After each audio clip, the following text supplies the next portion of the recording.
वाल्मिक कराडऐवजी विरोधी नेते असते तर तात्काळ ईडी कारवाई झाली असती. अमोल कोल्हेंचा टोला. पालकमंत्री नियुक्तीसाठी लागलेला वेळ आणि त्यानंतरची नाराजी यावर चांगली चर्चा होते आणि यावरून आता शरद पवार गटाचे खासदार अमोल कोल्हे यांनी भाष्य केले.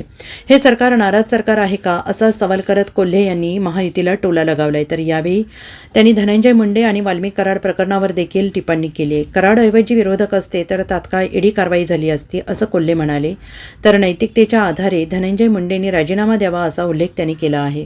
ते केवळ मलाच नाही तर सर्वसामान्य जनतेला सुद्धा वाटतं. सर्वसामान्य जनता, मध्यमवर्गीय माणूस साधा पुण्यात फ्लॅट घेत असताना सुद्धा EMI भरून थकून जातो. नोकरीतून मिळणारा पगार आणि EMI याचं गणित जुळवताना त्रास होतो. आणि असं असताना जर एखाद्या व्यक्तीच्या इतक्या मालमत्ता जर आढळून येत असतील तर त्याचा नेमका सोर्स काय?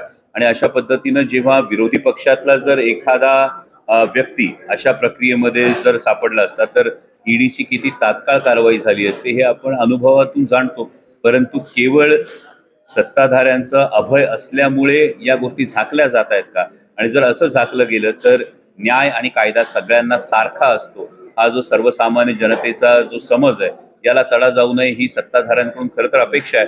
आणि त्यामुळे जर अशी अनियमितता असेल तर तो कोणीही असो त्याच्यावर कारवाई व्हायला हवी. Bureau report, SBN Marathi, Pune.